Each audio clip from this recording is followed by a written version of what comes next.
नमस्कार। मैं आज आधुनिक साहित्य पर चर्चा आपसे करूंगा। जैसा कि हम जानते हैं कि कल हमने हिंदी साहित्य के उत्तर मध्यकाल अर्थात रीतिकाल पर और उसके साहित्यिक स्वरूप पर विस्तार से चर्चा की थी और हमने यह भी बात की थी कि संवत 1700 से 1900 तक का जो कालखंड है उसे रीतिकालीन साहित्य के रूप में अभिहित किया गया। संवत 1900 से आज तक का जो कार्यकाल है वह आधुनिक काल के नाम से हिंदी साहित्य में जाना जाता है। यह आधुनिक काल वस्तुतः कई दृष्टियों से आधुनिक है। इसकी आधुनिकता की प्रेरणा क्या है उस पर भी हम इस विषय में आपसे चर्चा करेंगे। सबसे पहले मैं समझता हूँ कि हमें इस विषय पर स्पष्ट ज्ञान अर्जित कर लेना चाहिए कि सन 1843 या संवत 1900 से इस काल का प्रारंभ माना जाता है। और जैसा कि आदिकाल, भक्तिकाल, रीतिकाल के संदर्भ में हम विचार करते हैं तो भक्ति और रीति जो है वह साहित्य की एक प्रवृत्ति के रूप में हमारे सामने आती हैं और उसी आधार पर उस कालखंड का नामकरण भी किया जाता है। लेकिन आधुनिक काल नामकरण किसी प्रवृत्ति को ध्यान में रखकर नहीं किया गया और यह काल साहित्य के, भाषा के विभिन्न रूपों का और धाराओं का काल भी है, इसलिए इसे बहुत महत्वपूर्ण कालखंड भी माना जाता है। 19वीं शताब्दी, जैसा कि हम सभी जानते हैं कि भारतीय इतिहास में बहुत ही क्रांतिकारी परिवर्तन की शताब्दी भी है। पूरे देश में राजनीति की दृष्टि से, संस्कृति की दृष्टि से तथा चेतना की दृष्टि से परिवर्तन हो रहे थे और इन परिवर्तनों को हम साहित्य के अलग अलग धाराओं में, अलग अलग रूपों में कवियों और चिंतकों, विचारकों के, समाज सुधारकों की देन के रूपों में देख सकते हैं। उसकी चर्चा हम अभी करेंगे। इस दौर में, इस युग में जो परिवर्तन हो रहा था उसमें पाश्चात्य साहित्य भी हिंदी साहित्य को, हिंदी के साहित्यकार को प्रभावित कर रहा है। यानी वह जो यूरोपियन कल्चर है, वह जो विदेशी संस्कृति है, वो भी हमारे साहित्य और साहित्यकारों को प्रभावित कर रही थी। एक और बड़ा परिवर्तन इस आधुनिक काल में हो रहा था, वह था कि पूरे भारत में जो एक महत्वपूर्ण काव्य भाषा के रूप में अपना स्थान बनाने वाली भाषा है ब्रज भाषा, उसका स्थान धीरे धीरे खड़ी बोली ले रही थी और खड़ी बोली का एक अद्भुत आंदोलन आचार्य महावीर प्रसाद द्विवेदी द्वारा या भारतेंदु युग में भारतेंदु मंडल के कवियों द्वारा प्रारंभ किया गया था और जिसमें एक महत्वपूर्ण भूमिका सरस्वती पत्रिका ने निभाई थी। हम जानते हैं कि सरस्वती पत्रिका का प्रकाशन 1901 में प्रारंभ हुआ था और बाबू श्याम सुंदर दास ने उसका प्रारंभिक संपादन किया था, जो कि नागरिक प्रचारणी सभा से प्रकाशित होने वाली हिंदी की एक दुर्लभ साहित्यिक पत्रिका है। और 1903 में फिर महावीर प्रसाद द्विवेदी ने उस पत्रिका का संपादन दायित्व संभाल लिया था और उसके माध्यम से उन्होंने आधुनिकता के संदर्भ में, आधुनिकता के परिप्रेक्ष्य में बहुत महत्वपूर्ण काम किया। तो इसे एक प्रकार से गद्य के प्रादुर्भाव का युग भी कहा जाता है। इसे गद्यकाल भी कुछ आलोचकों ने, कुछ साहित्यकारों ने कहा है। तो रीतिकाल में जो जिस ब्रजभाषा गद्य की उपलब्धि हम देखते हैं, वह ब्रजभाषा गद्य आधुनिक काल तक आते आते सामान्यतः गौण हो गया और खड़ी बोली के प्रादुर्भाव से गद्य की कुछ नई दिशाएं, कुछ नए आयाम भी इसी युग में हमारे सामने उजागर हुए। वस्तुतः रीतिकाल या मध्यकाल में ब्रजभाषा का जो गद्य था वह टीका के लिए, व्याख्या के लिए, कवि आदि जो अपने लक्षण आदि ग्रंथों में जो चीज़ें प्रस्तुत करते थे उनकी व्याख्या करने के लिए, उसे स्पष्ट करने के लिए ब्रजभाषा गद्य का बहुत आंशिक सा प्रयोग करते थे। और इसी कारण हमें लग रहा था कि कविता जो है वह वस्तुतः उस युग में आधुनिकता को आत्मसात करते हुए उसका निर्वाह नहीं कर पा रही। परिणामतः फिर खड़ी बोली का आह्वान कवियों द्वारा, चिंतकों द्वारा, भाषाविदों द्वारा किया गया। परिणाम यह हुआ कि खड़ी बोली के आगमन पर फिर हिंदी गद्य के जो आयाम उजागर हुए उसमें बहुत सारी विधाएं धीरे धीरे हमारे सामने आती चली गईं। और आज जब हम देखते हैं कि लगभग 160-65 वर्ष का ये जो गद्य खड़ी बोली का इतिहास है, उसमें हिंदी कहानी, हिंदी उपन्यास, हिंदी एकांकी, फिर हिंदी नाटक, फिर लघु कथा इसी तरह निबंध, रेखाचित्र, संस्मरण, जीवनी, रिपोर्टाज, डायरी लेखन, साक्षात्कार लेखन, आत्मकथा लेखन, पत्र साहित्य, यात्रा वृत्तांत, आलोचना, पत्रकारिता, और यही नहीं, इसके साथ साथ अनुवाद, ये तमाम पक्ष ऐसे हैं जो गद्य की देन है। और गद्य के आगमन से, यानी खड़ी बोली के आगमन से ये जो गद्य विधाओं का विकास हुआ, यह आधुनिक साहित्य की एक बड़ी भारी देन है, एक बड़ी भारी उपलब्धि भी है।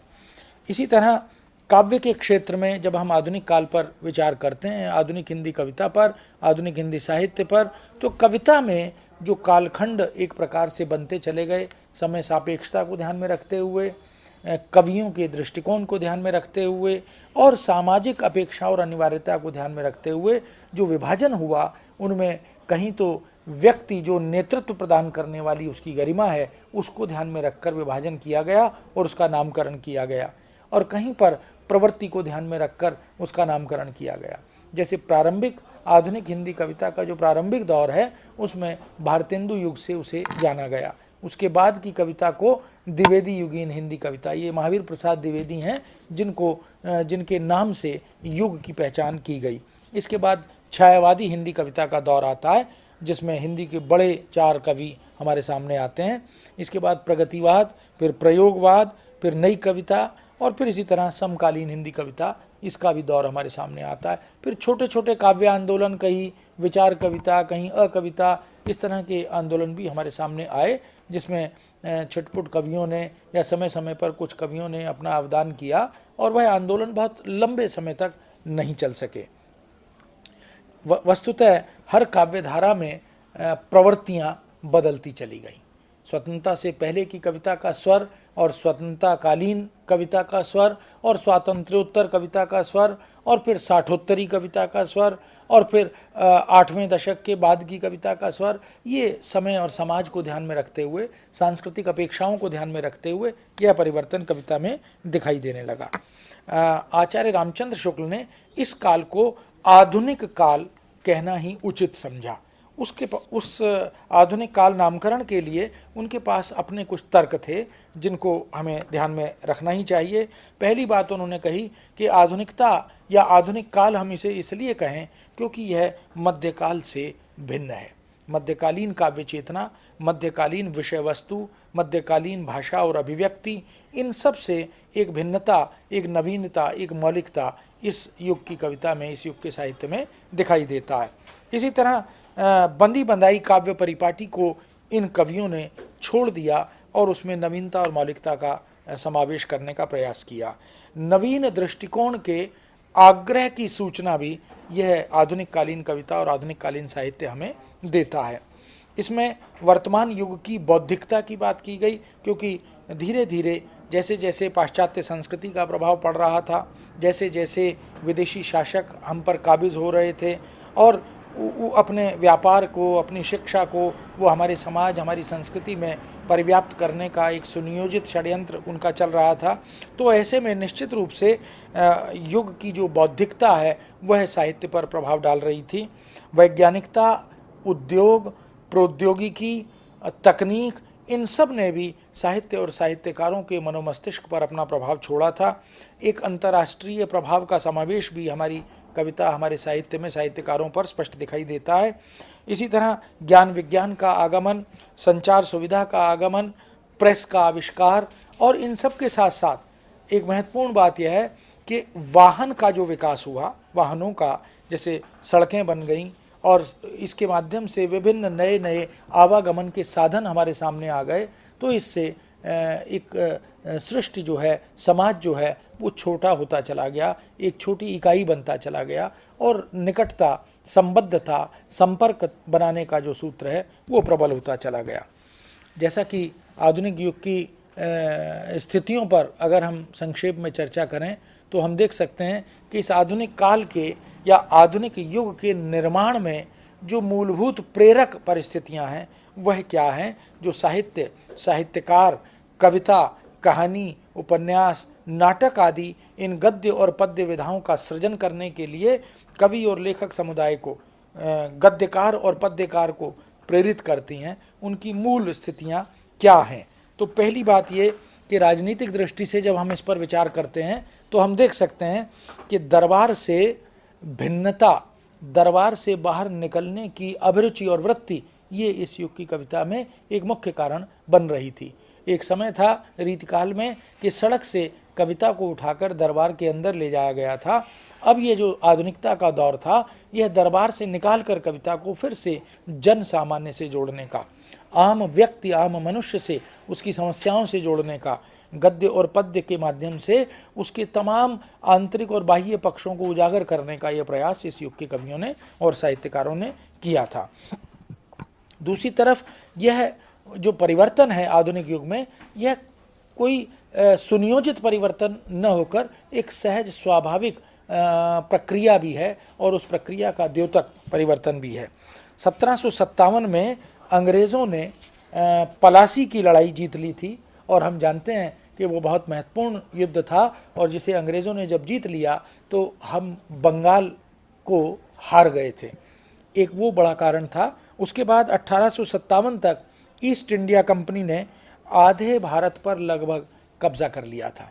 ईस्ट इंडिया कंपनी के आगमन से हमारी संस्कृति और समाज पर, हमारे राष्ट्रीयता पर, हमारी राष्ट्रीय चेतना पर क्या प्रभाव पड़ा, ये हम सब अच्छी तरह जानते हैं। और ईस्ट इंडिया कंपनी की जो अनीतिपूर्ण स्थितियां थीं या अनीतिपूर्ण नीतियां थीं, उनके लागू होने से एक आम नागरिक पर, भारतीय व्यक्ति और मनुष्य पर क्या प्रभाव पड़ा हम जानते हैं। भारत का आर्थिक शोषण बहुत तेज़ी से प्रारंभ हो गया और अंग्रेज़ों ने यहाँ से जो कुछ बेहतर मिल रहा था उसे निचोड़ना, उसे ले जाना यहाँ से प्रारंभ कर दिया था। तो जैसा हम कहते हैं कि भारत एक सोने की चिड़िया था और अंग्रेज़ शासन ने उस सोने की चिड़िया को लगभग निचोड़ लिया था। तो अंग्रेजी सत्ता का विस्तार धीरे धीरे होता चला गया और शिक्षा पद्धति भी अंग्रेज़ों ने अपनी ही लागू की। यह भी एक सुनियोजित षड्यंत्र था ताकि उन्हीं की मानसिकता, उन्हीं की वैचारिकता, उन्हीं की भाषा का प्रसार भारत में हो और भारत यदि कभी भविष्य में स्वतंत्रता प्राप्त भी करे तो मानसिक रूप से गुलामी उन पर बनी रहे। अंग्रेज़ी दमन के विरुद्ध पहली बार 1857 में एक विद्रोह सामने आया जिसके नायक के रूप में हम आज भी मंगल पांडे को याद करते हैं और इसे प्रथम स्वतंत्रता संग्राम का नाम भी दिया गया।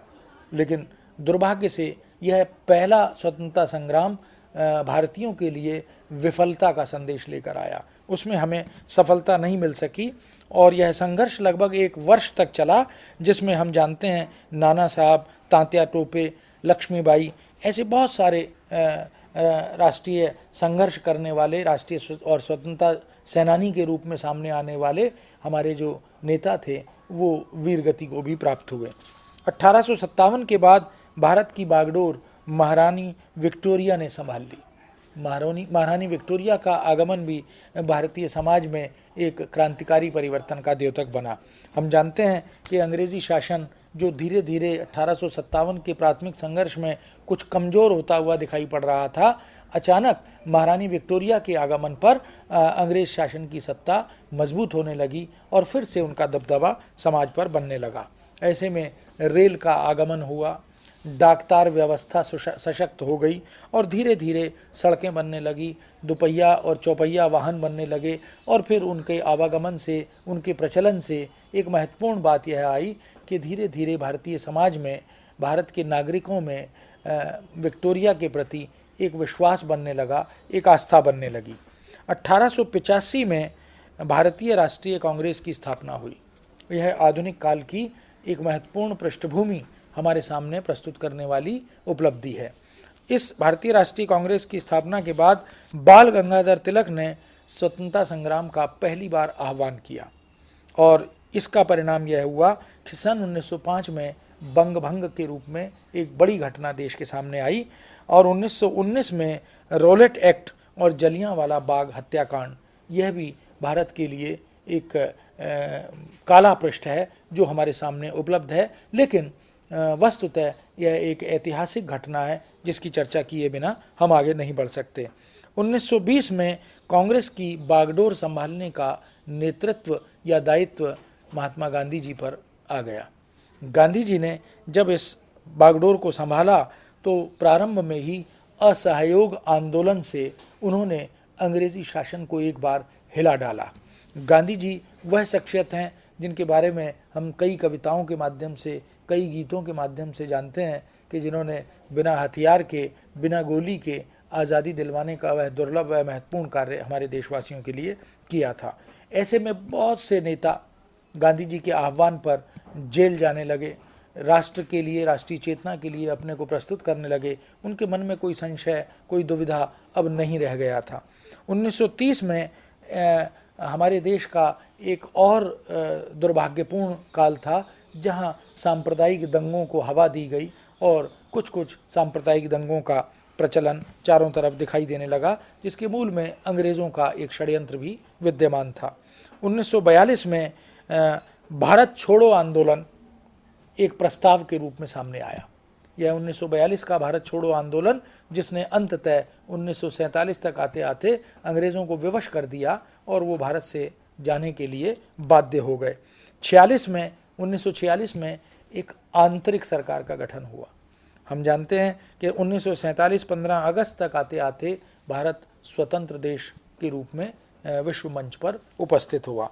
तो मित्रों, ऐसे में आधुनिक साहित्य ने पूरे समाज और पूरी संस्कृति में, पूरे साहित्यिक परिदृश्य पर एक नव जागरण काल के रूप में आविर्भाव किया, उसका आगमन होने लगा।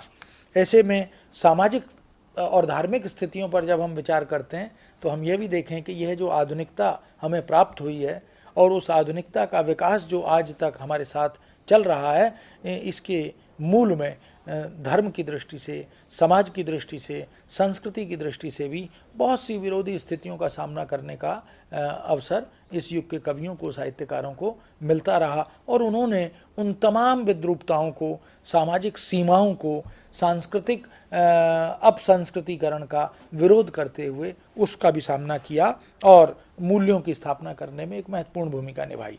उस युग में अंधविश्वास बहुत थे, कुप्रथाएं बहुत थीं, नारी के सम्मान का अभाव था, स्त्रियों की शिक्षा से वंचित रखने का एक षड्यंत्र था, सती प्रथा, विधवा विवाह की अनुमति न देना, बाल विवाह, बाल हत्या, नर बलि, अस्पृश्यता की भावना और ऐसे ही धार्मिक अनेक रूढ़ियों की चर्चा भी उस समय चारों तरफ समाज में परिव्याप्त थी। तो कवि जगत में, साहित्यकार जगत में, समाज सुधारकों में, राष्ट्रीय नेताओं में और इसी प्रकार से धर्माचार्यों में, उपदेशकों में, इन तमाम स्थितियों का सामना करते हुए, आकलन करते हुए राष्ट्रहित में काम करने की प्रेरणा पैदा हुई। ऐसे में ईसाई धर्म का उदय हुआ और ईसाई धर्म के उदय से जो पीड़ित भारतीय जनजातियां थीं, जिनका शोषण हो रहा था, जो अभावों से ग्रस्त थीं, जो कमज़ोर वर्ग थे, वह ईसाई धर्म की ओर उन्मुख होने लगे। कुल मिलाकर यह एक धर्म परिवर्तन का दौर था जब बहुत से लोगों ने अपने धर्म का परिवर्तन भी किया। बुराइयों के निवारण के लिए ऐसे में ही बहुत से सुधारवादी नेता सामने आए और सुधारवादी इस चेतना ने जन सामान्य के मन में जो निराशा थी उसे निकालने का एक बड़ा दुर्लभ काम किया। राजा राममोहन राय का नाम हम सभी जानते हैं, जो एक बड़े सुधारक के रूप में भारतीय समाज में उस दौर में जब उनकी ज़रूरत थी, हमें उनका आगमन हुआ, जो कि हमारे लिए एक वरदान था। ब्रह्म समाज की स्थापना उन्होंने की और उसके माध्यम से अनेक विद्रूपताओं को, सामाजिक कुरीतियों को, भेदभाव को, अस्पृश्यता को, छुआछूत को, माने तमाम तरह की ऐसी घटनाएं थीं जिनका उन्होंने निवारण करने में, उनसे मुक्ति दिलाने में महत्वपूर्ण भूमिका निभाई। महर्षि दयानंद सरस्वती, जिन्होंने आर्य समाज की स्थापना की थी, आर्य समाज ने भी जनहित में, राष्ट्र हित में, देश हित में, भाषा के हित में, साहित्य के हित में क्रांतिकारी काम किए। उस आर्य समाज के अवदान को हम भुला नहीं सकते, क्योंकि सामाजिक उत्थान में, राष्ट्रीय उत्थान में उसकी भूमिका भी महत्वपूर्ण है। स्वामी दयानंद सरस्वती ने वैदिक धर्म के पुनरुत्थान की घोषणा की और निश्चित रूप से वैदिक धर्म का जब पुनः प्रचार हुआ, उस साहित्य के मर्म को लोगों तक पहुंचाया गया, तो लोगों के मन में जागृति का भाव आया और वो सुप्त अवस्था से बाहर निकलने लगे। ऐसे में प्राचीन भारतीय संस्कृति का फिर से उत्थान होने लगा, पुनर्प्रतिष्ठा होने लगी, वेदों के प्रति लोगों के मन में श्रद्धा भाव फिर से जागृत होने लगा। जागरण, शिक्षा का प्रसार, नारी का सम्मान, नारी शिक्षा, रूढ़ियों का त्याग, अस्पृश्यता का विरोध, ये तमाम ऐसे तथ्य हैं जो स्वामी दयानंद द्वारा और आर्य समाज की स्थापना द्वारा समाज के सामने उपस्थित होने लगे। यही नहीं, राष्ट्रभाषा हिंदी की स्थापना का, उसके प्रचार प्रसार का और उसके माध्यम से विश्व ज्ञान को अर्जित करने का जो बिगुल था वो भी पहली बार स्वामी दयानंद सरस्वती ने ही बजाया। और निश्चित ही उसी का विकास हम भारतेंदु युग में और फिर द्विवेदी युग में सरस्वती पत्रिका का जो आंदोलन था वहाँ भी देखते हैं। भारतेंदु ने इसी बात को ध्यान में रखकर यह कहा था, निज भाषा उन्नति अहे सब उन्नति को मूल, बिन निज भाषा ज्ञान के मिटत न ही को सूल। तो ये जो राष्ट्रभाषा के प्रति जागरण की भावना थी आधुनिक कविता, आधुनिक साहित्य में, इसको भी हम देख सकते हैं। ऐसे में समाज सुधार करने वालों में कुछ महत्वपूर्ण नाम यहाँ लेना मुझे लगता है कि उपयुक्त होगा। एनी बेसेंट, स्वामी रामकृष्ण परमहंस, स्वामी विवेकानंद, महर्षि अरविंद, जिन्होंने मानववाद का दर्शन दिया और मनुष्यता क्या है, मनुष्य का मनुष्य के प्रति धर्म क्या है, इस बात को उन्होंने अपने दर्शन के माध्यम से जन सामान्य तक पहुंचाने का महत्वपूर्ण काम किया। गांधी जी ने अनासक्ति योग के माध्यम से भी समाज को एक अद्भुत दर्शन दिया और आज भी अनासक्ति दर्शन की प्रासंगिकता, मानवतावाद के दर्शन की प्रासंगिकता, इसको हम नकार नहीं सकते।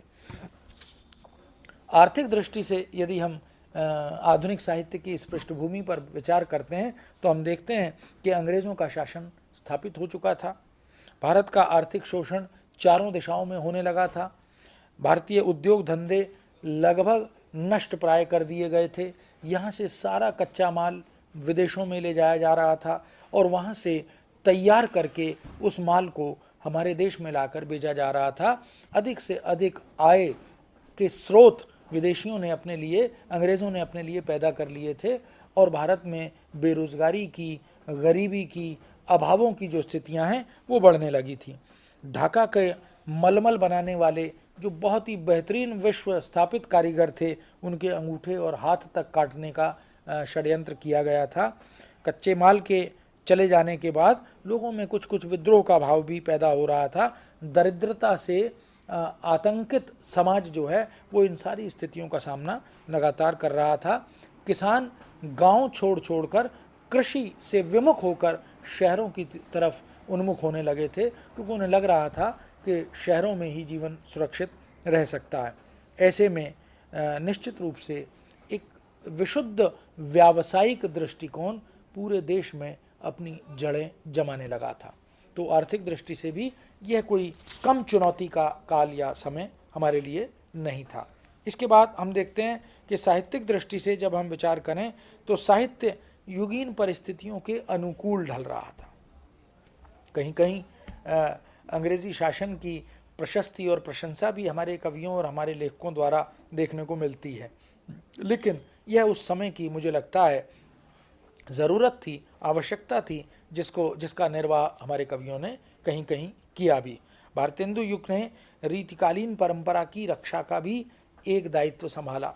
वस्तुतः भारतेंदु युगीन कविता को हम देखें तो वहाँ रीतिकाल की अभिव्यक्ति शैली और भाषा, इन दोनों के माध्यम से भी साहित्य सृजन हुआ।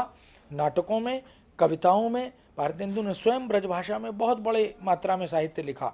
उनके नाटकों में जो संवाद हैं उनमें भी ब्रजभाषा का बहुत जगह, जो अनुवाद हुए उनमें भी उसके उदाहरण हमें देखने को मिलते हैं। और नई दिशाओं को उजागर करने में भी भारतेंदु पीछे नहीं रहे।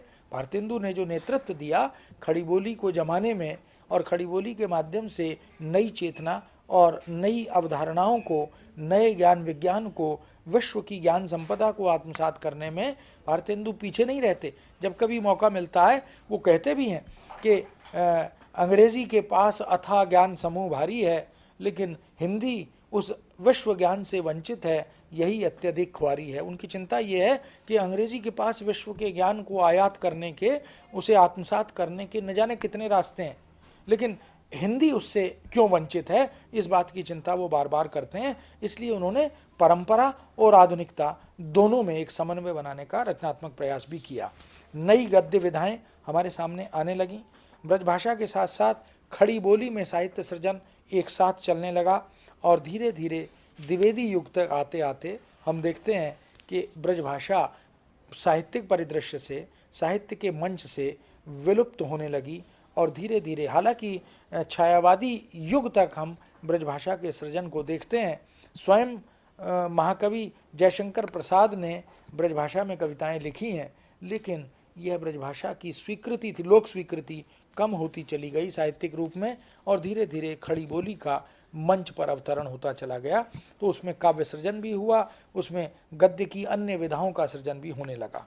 तो यह एक प्रकार से आविर्भाव जो था गद्य का, खड़ी बोली का, यह आधुनिकता की स्थापना में, उसकी प्रतिष्ठा में महत्वपूर्ण भूमिका निभाता है। इसलिए हिंदी साहित्य का जो आधुनिक युग है वो धार्मिक दृष्टि से, राजनीतिक दृष्टि से, सामाजिक सांस्कृतिक दृष्टि से, राष्ट्रीय अंतर्राष्ट्रीयता की दृष्टि से, आर्थिक और साहित्यिक दृष्टि से बहुत सारी प्रवृत्तियों के साथ हमारे सामने आया और इसके मूल में परिस्थितियां प्रभाव डालती हैं। इसको भी हम आगे इस पर चर्चा करेंगे। मित्रों, आधुनिकता से वस्तुतः अभिप्राय क्या है, जब हम इस पर चर्चा करते हैं या विचार करते हैं तो इसमें डॉक्टर रामस्वरूप चतुर्वेदी की एक बहुत छोटी सी परिभाषा है। वो कहते हैं, नवीन परिस्थितियों के संदर्भ में अपने आप का संस्कार करना ही आधुनिकता है। तो जब हम अपने आप को आधुनिक बनाते हैं, अपना संस्कार करते हैं, अपनी वो त्याज्य रूढ़ियाँ जिनकी आज ज़रूरत नहीं है उन्हें छोड़ते जाते हैं और समय सापेक्ष परिवर्तन हम अपने में करते चलते हैं, वही आधुनिकता का एक बड़ा लक्षण है। वर्तमान युग की आधुनिकता में जो मुख्य तथ्य काम करते हैं वह वैज्ञानिक प्रगति एक बड़ा कारण है, क्योंकि उन दिनों में विज्ञान का चारों तरफ प्रसार हो रहा था। औद्योगिकरण एक बड़ा कारण है, क्योंकि उद्योगों को प्रोत्साहित करने का, जगह जगह कारखाने लगाने का, जगह जगह फैक्ट्रियां स्थापित करने का एक जो अभियान चला था वह भी आधुनिकता के आगमन का एक बड़ा कारण बना। परिवेशगत अंतर से हर क्षेत्र में आस्थाएं टूट रही थीं और शंका, अवसाद, भय, क्षोभ आदि ये धीरे धीरे बढ़ने लगा था। उसका मुख्य कारण यह भी है कि मध्यकालीन साहित्य तक हम देखते हैं कि भारतीय समाज ईश्वर के प्रति एक आस्था विशेष लेकर चलता है, लेकिन आधुनिक युग में आते आते ईश्वर केंद्र से लगभग गायब होने लगा और उसका स्थान मनुष्य की समस्याओं ने लेना प्रारंभ कर दिया। तो ऐसे में ईश्वरीय शक्ति के प्रति अनास्था प्रकट होने लगी। मनुष्य और तत्संबंधी समस्याएं साहित्य और साहित्यकारों का विषय बनने लग गईं।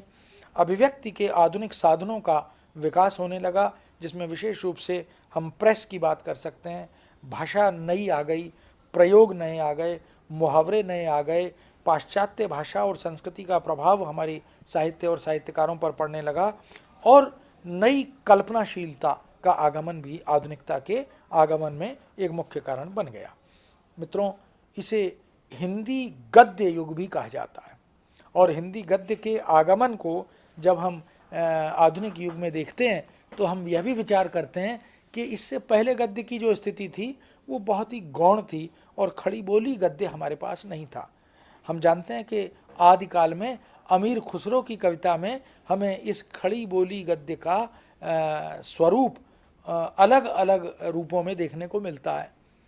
अमीर खुसरो कहते हैं, वो आए तो शादी होए, उस बिन दूजा और न कोई, मीठे लागें वाके बोल, क्यों सखी साजन, तो कहते हैं नहीं सखी ढोल।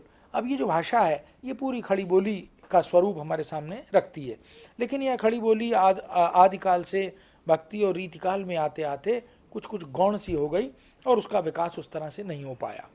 और फिर बाद में इधर 1847 के आसपास आकर खड़ी बोली का फिर से दबदबा प्रारंभ हुआ, उसका आविर्भाव हुआ और विकास होते होते हम देखते हैं कि ब्रजभाषा में, खड़ी बोली में, दक्षिणी हिंदी में, राजस्थानी हिंदी में ऐसे कई रूप हमें गद्य के मिलते हैं, जिनमें भक्ति और रीतिकालीन साहित्य में जो गद्य रूप था वह हमारे सामने आया, लेकिन वो बहुत आंशिक था। 84 वैष्णव वार्ता, 252 वैष्णवों की वार्ता, इसी तरह भाव सिंधु, नासिकेतोपाख्यान या बैताल पचीसी जैसी अनेक गद्य रचनाएं हैं जिनका इतिहास हमारे पास मौजूद है। लेकिन जब हम खड़ी बोली गद्य के विकास की बात करते हैं तो हम देखते हैं अंग्रेजी प्रशासन एक मुख्य कारण बना, शिक्षा के विस्तार से खड़ी बोली गद्य को प्रोत्साहन मिला, बल मिला। और इसी तरह ईसाई धर्म ने जो अपने धर्म प्रचार का अभियान चलाया अखिल भारतीय स्तर पर और वैश्विक स्तर पर, उससे भी हिंदी गद्य को शक्ति मिली। प्रेस की स्थापना से भी हमारी जो गद्य खड़ी बोली है उसका निश्चित रूप से विकास हुआ और उसमें मुद्रण होने लगा, प्रकाशन होने लगा, पाठ्यपुस्तकें छपने लगीं, संदर्भ ग्रंथ छपने लगे, पत्र पत्रिकाएं छपने लगीं। इसी तरह से यह विकास होता चला गया। कलकत्ता में फोर्ट विलियम कॉलेज की स्थापना सन 1800 ईस्वी के आसपास हुई। उस समय बहुत बड़े दो तीन नाम जिन्होंने हिंदी गद्य के विकास में मील का पत्थर की भूमिका निभाई, जिसको आज भी हम स्तुत्य प्रयास मानते हैं। लल्लू लाल जी का नाम, सदल मिश्र का नाम, मुंशी सदासुख लाल और इंशा अल्लाह खां, ये चार वो नाम हैं जो निश्चित ही अपनी साधना से खड़ी बोली हिंदी के विकास का मुख्य कारण बनते हैं। इन्होंने ये केवल भाषाविद ही नहीं थे, एक नहीं अनेक भाषाएं जानते थे। साहित्य सृजन, भाषा के माध्यम से सामाजिक समस्याओं को उजागर करने का प्रशंसनीय प्रयास और इन सब के साथ साथ अनुवाद के माध्यम से भी आधुनिकता की स्थापना का प्रयास इन साहित्यकारों ने किया। इसी तरह पंजाब में रहने वाले श्रद्धाराम फिल्लोरी, राजा शिव प्रसाद सितारे हिंद, राजा लक्ष्मण सिंह, ये वो नाम हैं जिन्होंने रघुवंश, मेघदूत, अभिज्ञान शाकुंतलम जैसी कालिदास की दुर्लभ रचनाओं का हिंदी में ब्रजभाषा में अनुवाद करने का भी प्रशंसनीय प्रयास किया। इसका अर्थ यह है कि खड़ी बोली के आविर्भाव में और उसकी स्थापना में इन लोगों की भूमिका भी, इन साहित्यविदों, भाषाविदों की भूमिका भी स्तुत्य है, प्रशंसनीय है। हमें उसका स्मरण करते रहना चाहिए। अब हम चलते हैं आधुनिक हिंदी काव्य पर, जिसको जैसा मैंने पहले चर्चा की कि उसे भारतेंदु युग, द्विवेदी युग, छायावादी युग, फिर प्रगतिवाद, फिर प्रयोगवाद, फिर नई कविता, फिर समसामयिक कविता, विचार कविता, अकविता, इसी प्रकार के काव्य आंदोलनों के रूप में वो हमारे सामने आती है। भारतेंदु युग की इस कविता में हम देख सकते हैं कि दो तरह की काव्य परंपरा हमें मिलती है। एक ब्रजभाषा की काव्य परंपरा जो रीतिकाल और भक्तिकाल से होती हुई यहाँ तक आई थी, लेकिन यहाँ आकर अभी वो समाप्त नहीं होती। ब्रजभाषा में कविता करने वाले कवियों की संख्या भी भारतेंदु युग में बड़ी है। स्वयं भारतेंदु मंडल के बहुत से कवियों ने ब्रजभाषा में काव्य लिखा और जो प्रतिनिधि नेतृत्व प्रदान करने वाले भारतेंदु खुद भी ब्रजभाषा में बहुत बेहतरीन कविता लिख रहे थे, भक्ति और प्रेम की कविता। उन्होंने कृष्ण भक्ति को लेकर जो काव्य लिखा है वह ब्रजभाषा, आधुनिक ब्रजभाषा साहित्य का, आधुनिक ब्रजभाषा काव्य का एक विलक्षण आगार है और निश्चित रूप से वह बड़ी देन है। ब्रजभाषा काव्य सृजन में हम देख सकते हैं रघुनाथ दास राम सनेही, लच्छीराम, भारतेंदु और उनका पूरा मंडल, जगमोहन सिंह, प्रेमघन, प्रताप नारायण सिंह, अंबिका दत्त व्यास आदि ऐसे बहुत से नाम हैं जिनकी चर्चा की जा सकती है। और इन्होंने राष्ट्रभक्ति को लेकर, देशभक्ति को लेकर, सामाजिक समस्याओं को लेकर, राष्ट्रीय जागरण को लेकर, समय समय पर समाज और सामाजिक को संस्कृति, मूल्यों, परंपराओं से जोड़ने को लेकर जो काव्य सृजन किया वह एक बड़ी उपलब्धि है। खड़ी बोली में भी इस युग में बड़ी मात्रा में काव्य सृजन हुआ और इन दोनों प्रकार की कविताओं से राष्ट्रीयता की भावना हम देख सकते हैं कि इस युग के कवियों ने राष्ट्रीय चेतना, अब जह देखूं तह दुख ही दुख दिखाई, अब जह देखूं तह दुख ही दुख दिखाई, हाहा भारत दुर्दशा न देखी जाई। भारत की दुर्दशा पर इस युग का कवि विकल है, बेचैन है, कभी कभी तो ऐसा लगता है जैसे रोदन भी कर रहा है। सामाजिक चेतना की दृष्टि से कवि कहता है, सबधन विदेश चली जात यह अति ख्वारी। सारा हमारा जो देश धन है वो विदेशों में जा रहा है। ये जो सोने की चिड़िया है इसे विदेशी अंग्रेजी शासक लूट लूट कर अपने देश में ले जा रहा है। तो यह चिंता भी कविता के माध्यम से या नाटकों के, कहानियों के, उपन्यासों के, निबंधों के माध्यम से कवि और लेखक व्यक्त करता है। इसी प्रकार भक्ति भावना, श्रृंगारिकता, प्रकृति चित्रण, हास्य व्यंग्य में भी बहुत पीछे नहीं रहता कवि। जहाँ अवसर मिलता है वह अंग्रेजी सत्ता पर, उनकी अनीतियों पर, उनके दुर्व्यवहार पर, उनकी शोषण वृत्ति पर वह रह रहकर प्रहार करता है। भीतर भीतर सब रस चूसे, हंसी हंसी के तन मन धन मुँह से। ये भीतर ही भीतर सब कुछ हमारा चूसते जा रहे हैं, हमें लूटते जा रहे हैं और हम लगभग उनके हाथों शोषित हो रहे हैं। ये भावना कवि के मन में रहती है। इसी तरह रीति निरूपण, समस्या पूर्ति, काव्यानुवाद, कलात्मक अभिव्यक्ति और उसका सौंदर्य, ये तमाम वो प्रवृत्तियां हैं जो भारतेंदु युगीन काव्य की बड़ी देन है। इसी तरह मित्रों, द्विवेदी युगीन कविता का जब आगमन आधुनिक युग में होता है भारतेंदु युग के बाद, तो उसमें हम देख सकते हैं कि राष्ट्रीयता की भावना एक बड़ी महत्वपूर्ण भावना है जो उस युग के कवियों ने निश्चित रूप से स्वतंत्रता आंदोलन की वह पृष्ठभूमि जो 1857 में मंगल पांडे और महारानी लक्ष्मीबाई तात्या तोपे द्वारा बनाई गई थी, उसे इन कवियों ने अपनी अपनी कविताओं के माध्यम से आगे बढ़ाने का काम किया। देशभक्त वीरों मरने से नेक नहीं डरना होगा, प्राणों का बलिदान देश की वेदी पर करना होगा। ये एक उत्साह का, एक ओज का, एक संचार जो इन कवियों के माध्यम से, इन कविताओं के माध्यम से होता है, वह हिंदी साहित्य की बड़ी धरोहर है। हम उसकी अनदेखी नहीं कर सकते। आज़ादी प्राप्त हुए हमें लगभग 65 वर्ष हो गए और हम उन स्वतंत्रता सेनानियों का, उन स्वतंत्रता की चेतना का विस्तार करने वाले कवियों और लेखकों का विस्मरण कर बैठे, ये बहुत अच्छी स्थिति नहीं। तो हमें याद इन कविताओं के माध्यम से उनका स्मरण करना चाहिए। सामाजिक निरूपण में बुराइयों कुरीतियों का खुलकर निडरता से विरोध इन कवियों ने किया। बौद्धिकता और इतिवृत्तात्मकता का भी पुट इस युग की कविता में देखने को मिलता है। कहीं कहीं उपदेशात्मक वृत्ति भी मिलती है। मैथिलीशरण गुप्त जैसे राष्ट्रकवि यह बात कहते हैं, केवल मनोरंजन ही ना कवि का कर्म होना चाहिए, उसमें उचित उपदेश का भी मर्म होना चाहिए। तो कविता केवल मनोरंजन की बात नहीं है, वस्तु नहीं है, उसमें राष्ट्रीयता को ध्यान में रखते हुए, सामाजिकता को ध्यान में रखते हुए, सांस्कृतिक उत्थान को ध्यान में रखते हुए प्रत्येक नागरिक को यह चेतना देनी चाहिए, यह संचार करना चाहिए कि क्या करें क्या न करें। इसलिए वो भारत भारती जैसी महत्वपूर्ण रचना में ये बात कहते हैं, हम कौन थे, क्या हो गए और क्या होंगे अभी, आओ विचारें बैठकर ये समस्याएं सभी। तो अपने अतीत को, अपने वर्तमान को और अपने भविष्य को सामने रखकर मैथिलीशरण गुप्त ये कल्पना करते हैं कि हमारा अतीत गौरवशाली था, हमारा वर्तमान चुनौतियों से भरा हुआ है, लेकिन हमारा भविष्य भी उज्जवल होगा यदि हम सब भारतीय भारत के प्रति और भारतीयता के प्रति समर्पित भाव रखेंगे। इसी युग में हम देखते हैं हास्य और व्यंग्य का, अभिव्यक्ति का, बहुत सी प्रबंध रचनाओं का आविर्भाव भी इसी युग की देन है। हरिऔध की प्रिय प्रवास, जिसे हिंदी का प्रथम महाकाव्य कहा जाता है, या मैथिलीशरण गुप्त का स्थापित महाकाव्य जिसे साकेत के नाम से हम जानते हैं, ये इसी द्विवेदी युगीन रचनाओं के रूप में हमारे सामने आती हैं। द्विवेदी युग की एक बड़ी उपलब्धि है सरस्वती पत्रिका का संपादन। जैसा कि पहले चर्चा की गई कि 1901 में बाबू श्याम सुंदर दास ने इसके संपादन का प्रारंभ किया, लेकिन 1903 में द्विवेदी जी ने इस दायित्व को संभाल लिया। द्विवेदी जी के इस पत्रिका के संपादन काल में बहुत ही क्रांतिकारी काम हुए भाषा की दृष्टि से और कवियों के निर्माण की दृष्टि से।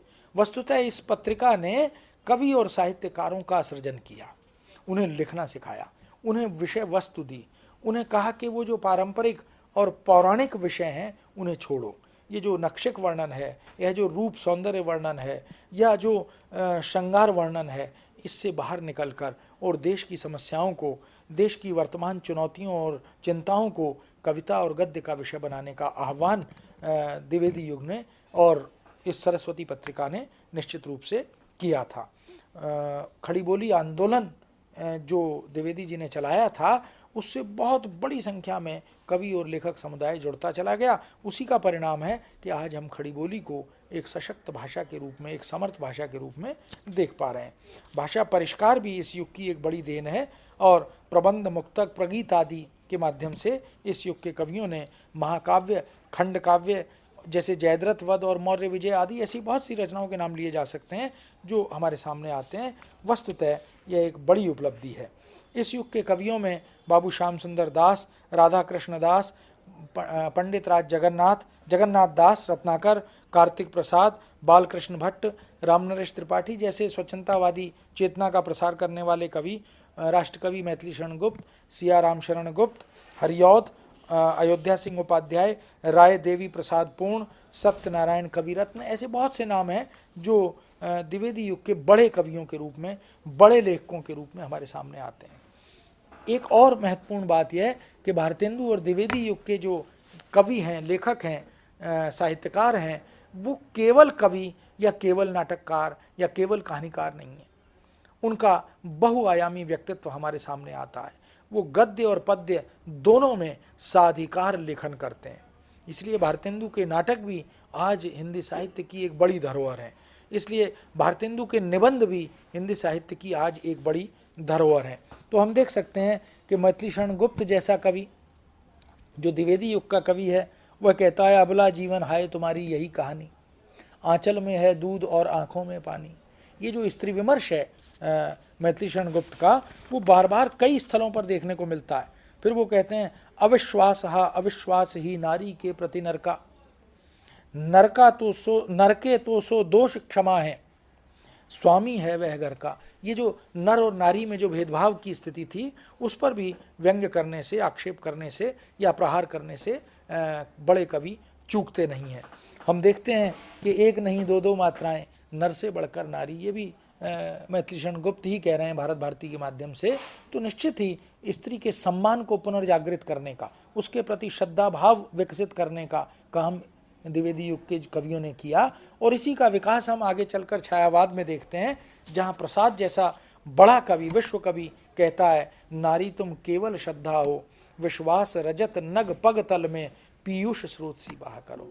तो ये जो नारी के प्रति सम्मान का भाव है, यह भी इस युग की कविता का और आगे की कवियों का महत्वपूर्ण अवदान है। महान उद्देश्य को सामने रखकर, संदेश नहीं मैं यहाँ स्वर्ग का लाया, वसुधा को ही स्वर्ग बनाने आया, ये कवियों की चेतना है। काव्य प्रयोजन के बारे में केवल मनोरंजन ही न कवि का कर्म होना चाहिए, यह बात कहकर मैथिली शरण गुप्त ने कविता कैसी हो, उसकी ज़रूरत क्या है, इसकी चर्चा की।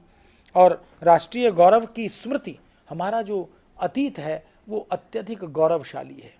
उस गौरवशाली अतीत का गायन भी कवि मौका मिलते ही, अवसर मिलते ही करता है। हतभाग्य हिंदू जाति तेरा पूर्व दर्शन है कहाँ, वह शील शुद्धाचार वैभव देख अब क्या है यहाँ, अब भी समय है जागने का देख आंखें खोल के, सब जग जगाता है तुझे जग कर स्वयं जय बोल के।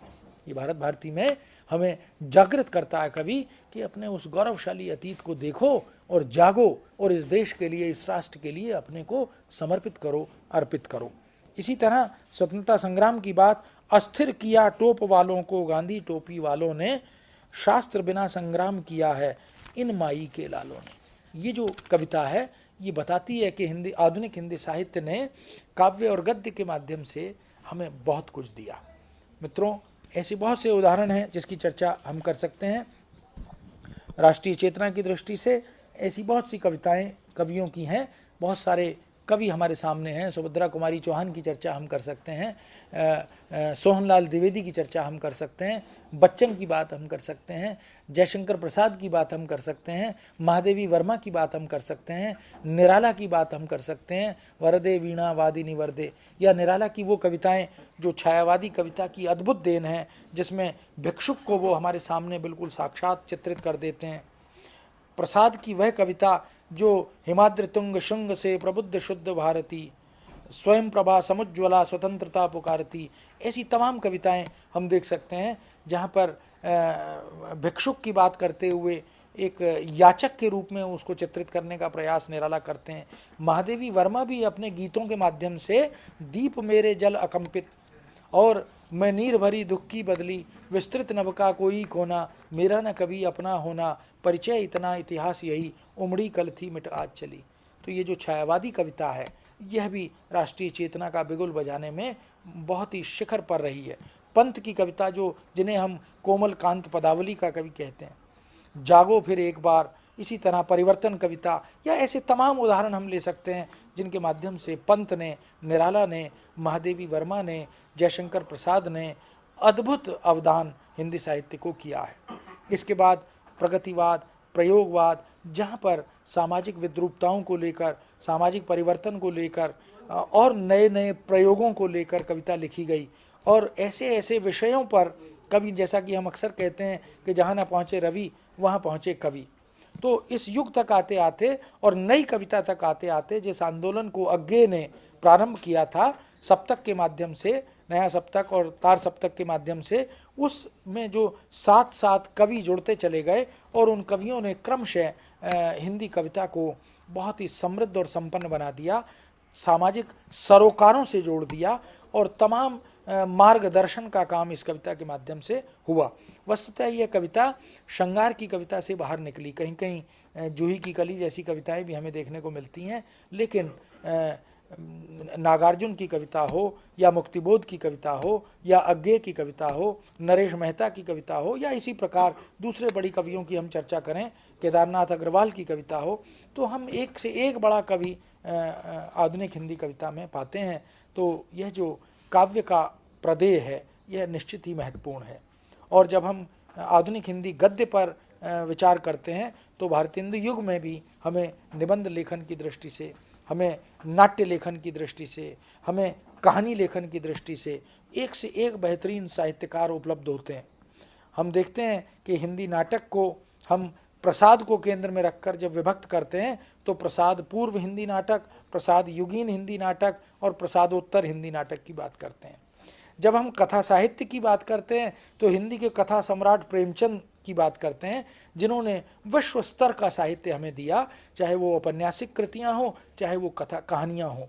उनकी 300 कहानियां जो मानसरोवर के रूप में 8 खंडों में प्रकाशित हुई, उनके बड़े बड़े उपन्यास जिसमें गोदान बहुत ही चर्चित उपन्यास है, विश्व प्रसिद्ध उपन्यास है, गबन की चर्चा हम करते हैं, या रंगभूमि की चर्चा हम करते हैं, या कायाकल्प की चर्चा हम करते हैं, निर्मला जैसी सामाजिक समस्याओं को उजागर करने वाली रचना की बात भी हम करते हैं।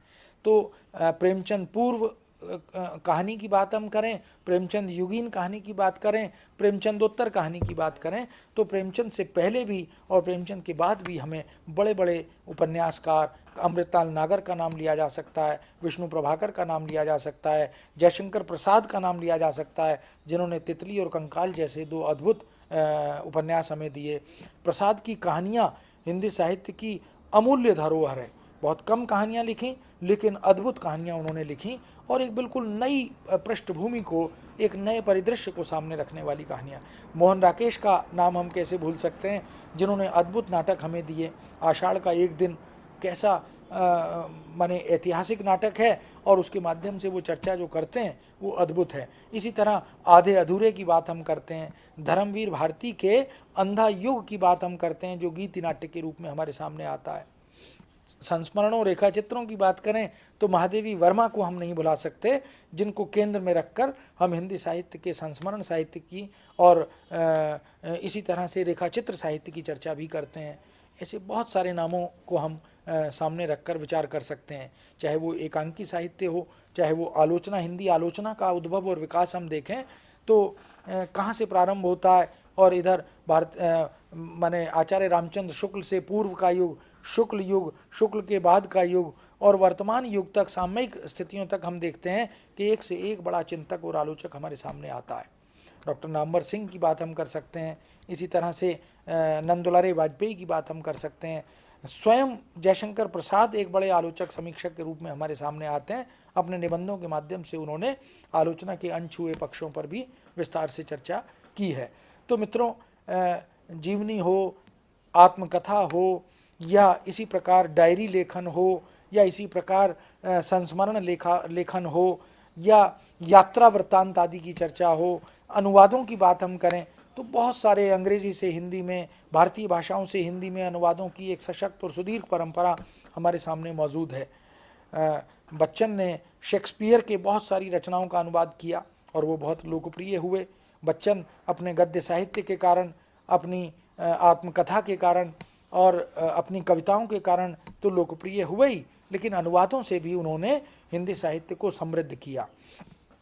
रांगे राघव ने बहुत सारे शेक्सपियरियन नाटकों का अनुवाद किया, जिसकी चर्चा समाज में रही। मैथिलीशरण गुप्त ने भी शेक्सपियर के नाटकों का अनुवाद किया। तो महादेवी वर्मा भी अनुवाद करती हैं, निराला भी अनुवाद करते हैं, प्रेमचंद भी अनुवाद करते हैं। तो अनुवाद ने भी एक बहुत बड़ी महत्वपूर्ण भूमिका आधुनिक काल के आगमन में, उसकी स्थापना में, उसकी वस्तु का विस्तार करने में निश्चित रूप से निभाई है। एक बड़ी देन पत्रकारिता है।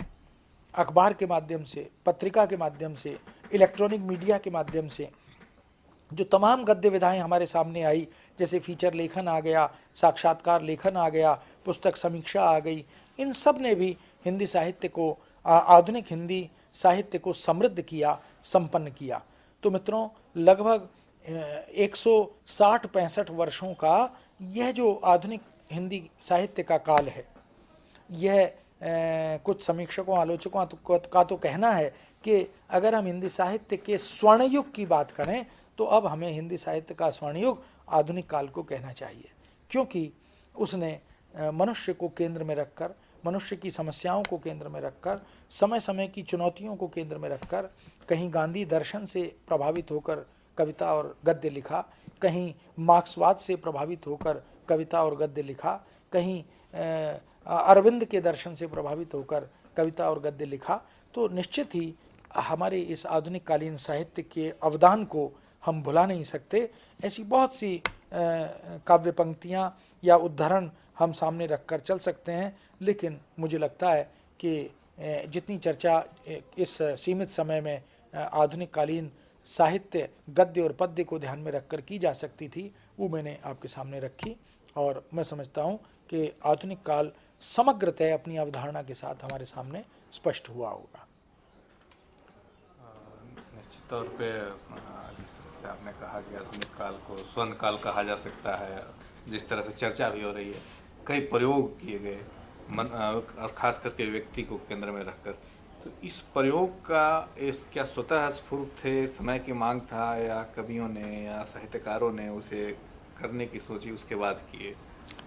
वस्तुतः अमरीन जी, ये एक विचारणीय पक्ष है कि आज़ादी के बाद, हमने आज़ादी से पहले हमारे युवा वर्ग ने, हमारे प्रत्येक भारतीय नागरिक ने जो स्वप्न बुने थे, उन्हें लगता था कि आज़ाद होने के बाद हमारे लिए चारों ओर एक स्वर्णिम परिवेश होगा, सुखद स्थितियां होंगी। लेकिन जैसे ही हम स्वतंत्र हुए, क्योंकि एक बड़ा देश था, बड़ी चुनौतियां थीं, तो उन समस्याओं और चुनौतियों का सामना करते ही एक मोहभंग की स्थिति हमारे सामने आई, जिसकी चर्चा सारा आकाश उपन्यास के माध्यम से राजेंद्र यादव ने की है। ऐसी और भी बहुत सी रचनाएं हमारे सामने आती हैं। तो ये जो मोहभंग है, ये कवि को प्रेरित करता है और वह बार बार मनुष्य को असह्य स्थितियों में खड़ा हुआ पाता है। कहीं पूंजीवाद उसको निचोड़ रहा है, कहीं सामंतवाद उसे निचोड़ रहा है। इसलिए निराला को कहने के लिए बाध्य होना पड़ता है, अबे सुन बे ओ गुलाब, फूल मत गर पाई रंगो खुशबू आब, खून चूसा खाद का तूने अशिष्ट, डाल पर इतरा रहा कैपिटलिस्ट। तो ये जो कैपिटलिज्म है, इसको सामने रखते हुए गुलाब को एक प्रतीक बनाकर निराला ने एक बहुत सुंदर कविता की। निराला ने ही राम की शक्ति पूजा में राम को, जो शक्तिशाली, सर्वशक्तिशाली और शक्तिमान राजा के रूप में मध्यकाल में हमारे सामने आते हैं, वो यहाँ एक सामान्य असहाय और बेबस नागरिक की तरह खड़े हुए दिखाई पड़ते हैं। वो कहते हैं, धिक जीवन को जो पाता ही आया विरोध, धिक साधन जिसके लिए सदा ही किया शोध, जानकी हाय उद्धार पिया का हो न सका। तो ये जो जानकी है, ये आज़ादी का प्रतीक है। आज़ादी दिलवाना चाहते हैं उस सीता को जो विदेशी शासन के काबिज हो गई है और उसमें कैद हो गई है। तो एक राम को प्रतीक बनाकर सामान्य नागरिक, सामान्य मनुष्य की जो स्थिति है, उसको प्रस्तुत सामने लाने का प्रयास भी निराला जैसे कवि करते हैं। तो ऐसे बहुत सारे कवियों ने इस तरह के उदाहरण हमारे सामने रखे हैं।